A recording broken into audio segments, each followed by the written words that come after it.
we definitely wasted some time on back and forth going between what did you really mean by that, where I thought that it was totally obvious what I was trying to explain, and they were saying, no, we don't have a clue what you're trying to say, right? So I think that if I could go back, I would probably spend more time on writing everything out, making it even more detailed than I had, and giving them more wireframes and stuff to work with. We are back with another episode of the Cold Star Project, Lean and Mean, the podcast about the unexpected challenges of scaling. I'm here with the founder of SEO Butler, Jonathan Kiekbusch, and he's in front of his green screen, but I got him in at a time where he's by himself, you see, so we can't turn that on. So we're going, again, lean and mean here. Thanks for being here, Jonathan. Hey, thanks so much for having me, Jason. Bet. So I wanted you on the show because you have an experience of growing SEO Butler from totally bootstrapped, right? And most people who haven't made money yet just want to make a buck, but then they're going to run into some problems as you did. And having you tell them what the problems are is better than me standing on a soapbox or a milk crate and shouting, look, these are going to happen. So I really want to hear your story. So tell us, first of all, what SEO Butler is. Sure. So SEO Butler is a service-based website. We provide services to digital marketers, right? So we do content writing, link building, all of that wonderful stuff for people, all from the individual little parts and segments of campaigns, all the way to doing everything white label for marketing companies on their behalf. We grew it right from just one little service to now having a full fleet of services. It's been really interesting, to say the least. You know, we're 4 years old now. We've got a physical office, which is awesome as well. And as you said, lots and lots of teething aches along the way. So originally, what did you start with? You're like, I'm the founder of this company, SEO Butler. Okay, who am I going to get to help me? What am I going to do? What kind of decisions did you make and resources to work with? Sure. So when we first started, I started it with a friend of mine, and we launched as an article writing service with really terrible quality content written in the Philippines, for people that were building out like huge networks of sites for link building and that sort of stuff. We then quickly changed course because we realized what the market was after. And a little while later, we then changed again and just became like the high quality service provider. So we realized that what people needed over time was much higher quality content written by either UK or US nationals, basically where their first language was English, right? Which is ironic because I'm German. But throughout that process, my business partner left the business, and we kept having these moments where we really had to reevaluate our processes and our priorities. And that's what became really my biggest fascination, is how and when do you identify these moments where you have to step back and look at everything, and what do you look at to know if you're going to change something, right? And so that's been a really, really fascinating process for us. And one of those big moments has been in just the last year. Well, let's continue with that then. I mean, so talk to us about defining these moments. But first of all, how do you know you're in one?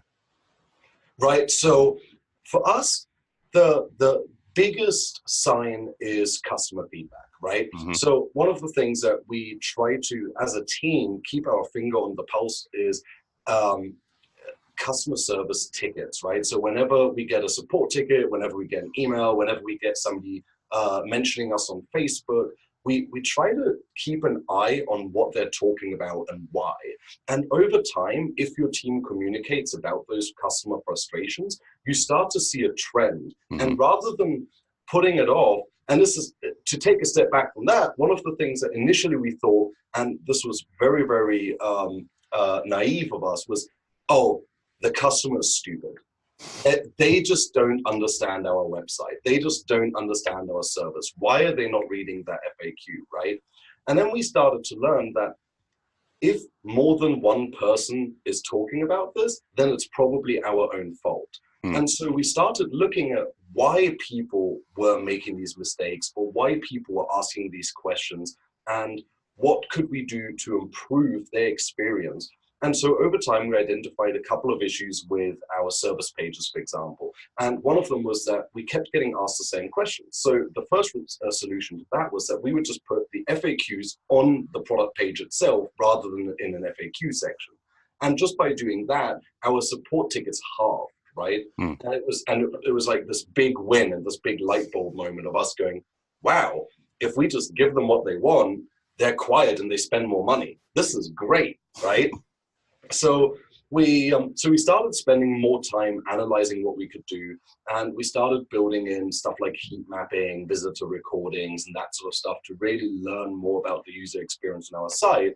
And over time, we learned that our site really sucked, and that was because from day one of being this little bootstrap project to actually getting 1,000+ orders a month, we didn't really improve the website that much. We just kept tacking on and trying to put plasters over little wounds that were causing us headaches, right?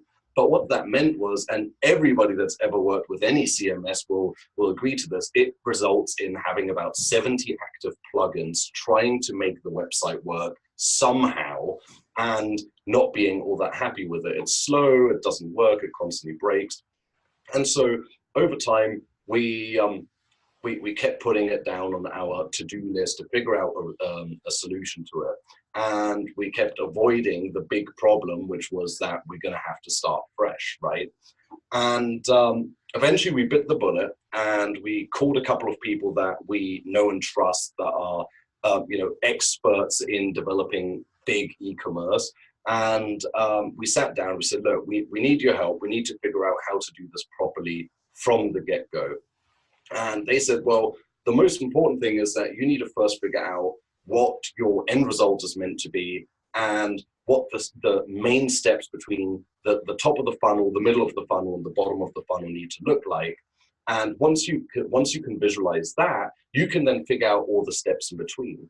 So we realized that one of the big problems that was really holding us back was the fact that none of the e-commerce systems that are out there were actually built for any of the processes that we use day to day, because we're totally digital, right? All of our products are digital. Most of our products get delivered in form of a PDF report or something like that, maybe a Word doc. So how do you make an e-com system that's built to ship t-shirts into this machine that's meant to be selling articles and links and all of that sort of stuff? So eventually what we realized is that because of that, we had to build our own order management system on the back of it. And that's when the whole big project that was meant to take about 2 months started, that ended up taking about 5 months. But my God, it changed everything for us. So we just launched the site a month and a half ago into the public beta, which was amazing. And we've instantly seen a complete change of total 180 in buyer behavior. It's insane. It's totally changed everything we do. And it's, the thing is, it's cost us way more money than we initially expected, which is to be expected. But my God, I would do it over and over again. All right. So you're just coming off the heels of this caterpillar to butterfly transformation. What would you do differently if you could go back in time to the beginning of this process?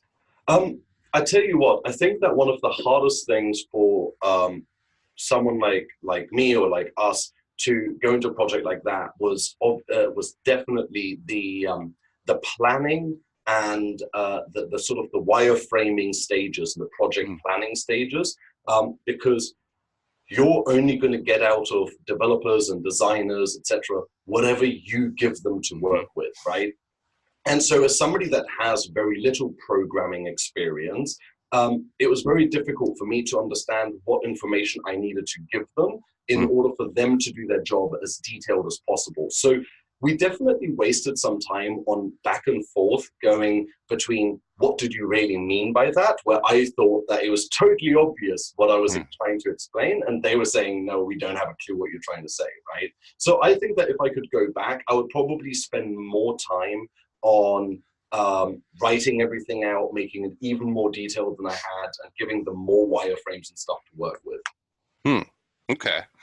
So the focus here, I mean, in essence, that website is your product, right? Right. Other things come out of the end of it, but it is the main thing. And so I think reinvesting, boy, that's a decision that people could put off forever.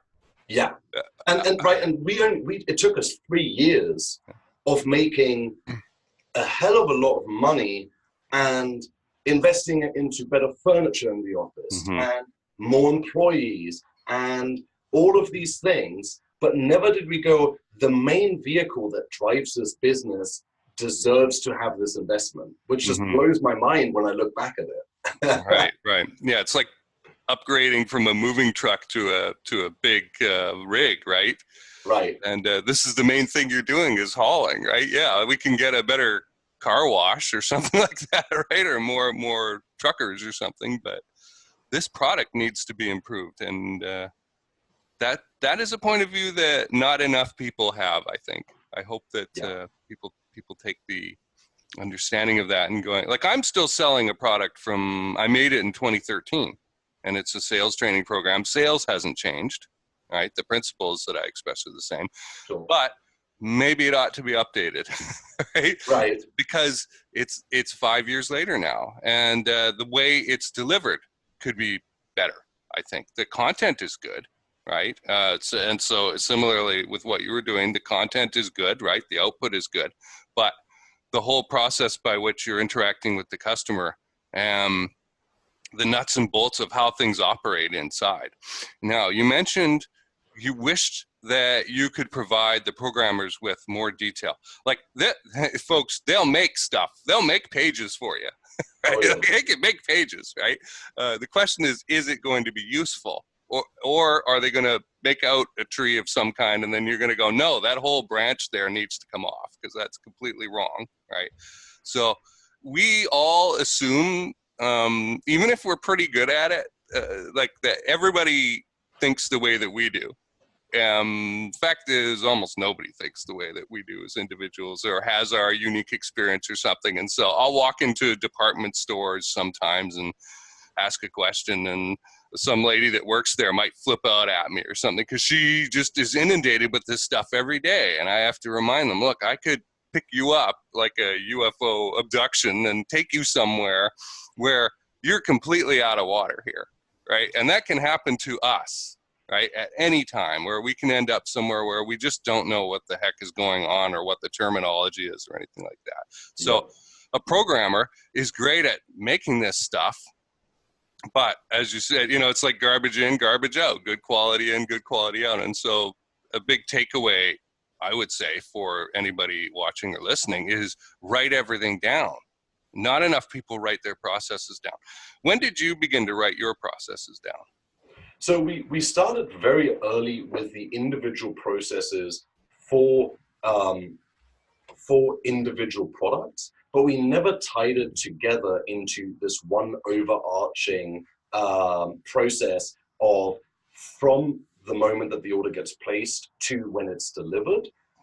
Excuse me. We only ever did, oh, it's been ordered, now here's what we need to do, and here are the SOPs for team members, and and those kind of things. But what we never really thought about were the questions that the different visitors would have, and what their persona would be, and why would they have these questions, and what would it mean to them if we could answer them, or what would it mean? So a great example of that is we create business citations. So essentially business listings in the mainstream directories like the Yellow Pages, etc., for businesses.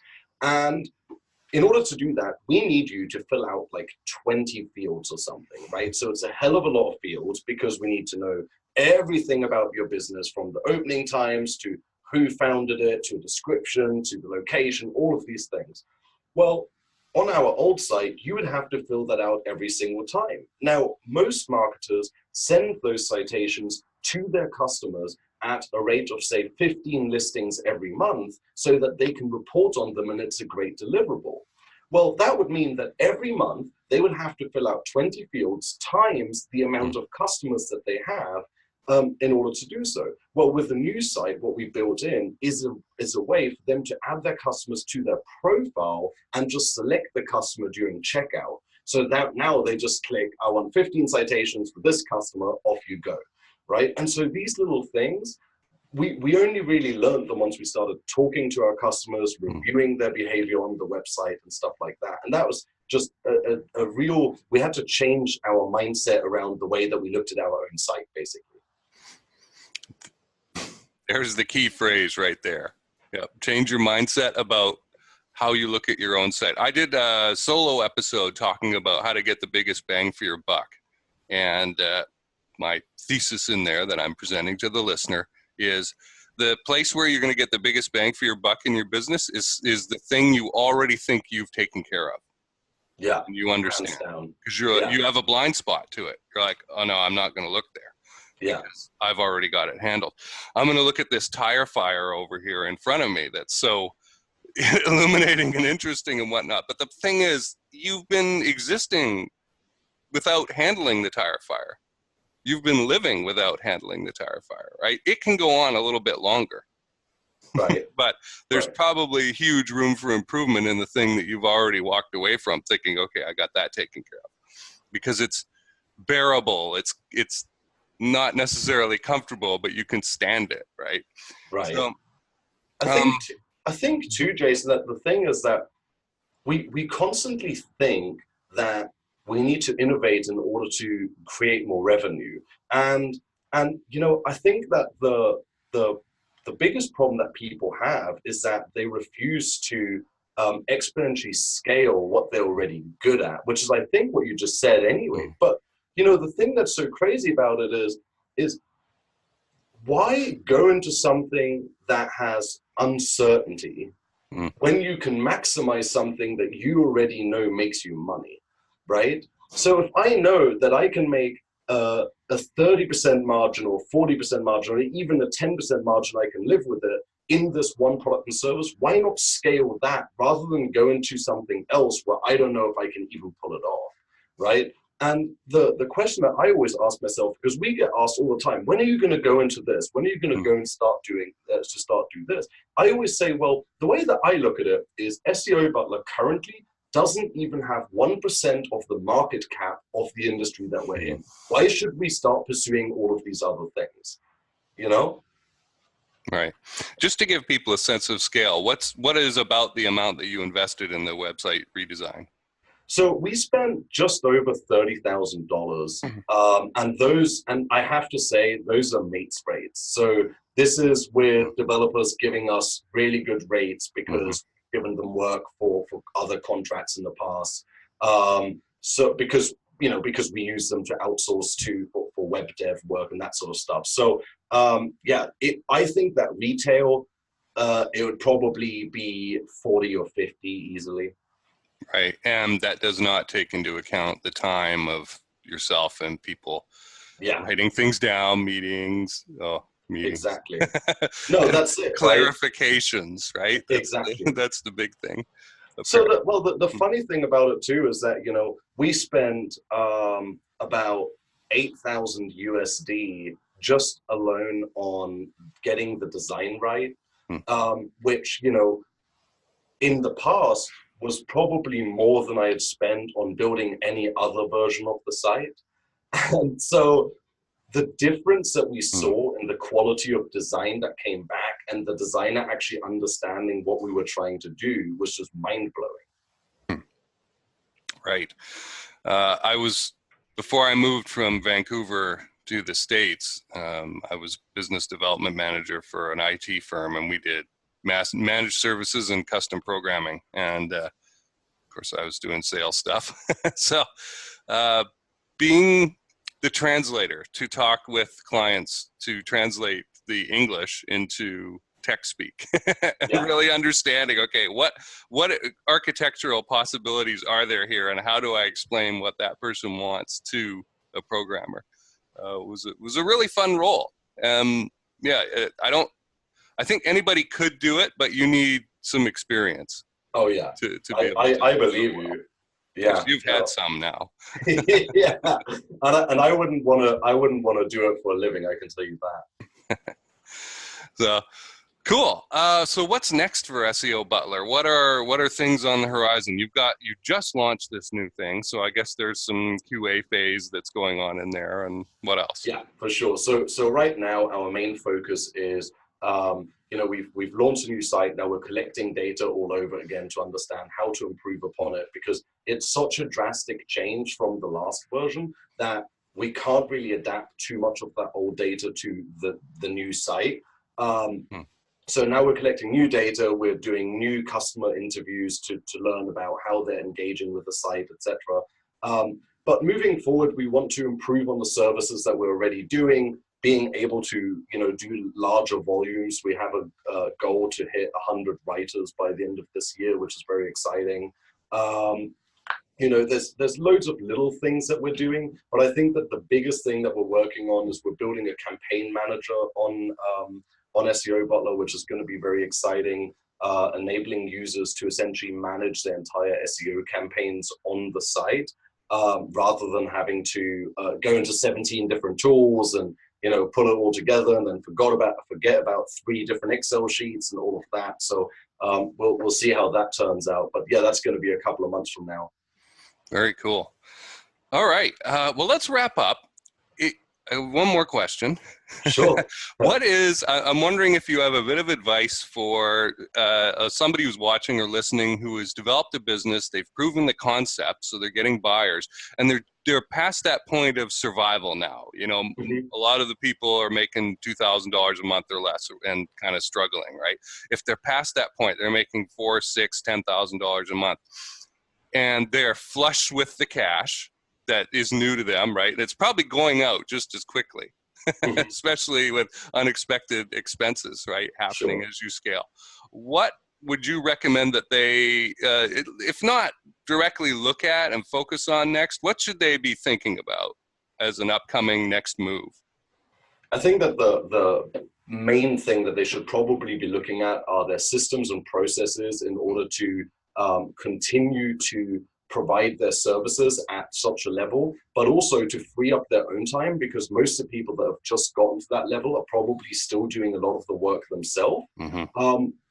So my most important next step would be to try and find people to hire that can replace you in your day-to-day tasks, and then focus on marketing your product or service so that you can continue to scale it. You already know everything that you need to do to deliver this product and get good feedback. Otherwise, you wouldn't have scaled to that level. So hire somebody to take over the day-to-day tasks that they can do, and then focus on growing the business so that you can make more money. Right. And write it all down, people. And write it down. If you need help, here's the plug. If you need help developing your systems and SOPs and that, you should come and talk to us at Cold Star Tech. That's what we do. And we typically work with larger organizations, but if you're in the position of never having done this before, heck, I'm sure you would have liked some expert help on your side talking to these programmers and figuring out, okay, what am I going to do about the design, and how do I translate what's up here to something that gets onto the screen, right? Exactly. Awesome. Where can people go to find out more about you and SEO Butler? SEOButler.com, that's the one. All right. Well, very good. My guest today has been the founder of SEO Butler, Jonathan Kiekbusch. Thanks for being here. Thank you so much, Jason.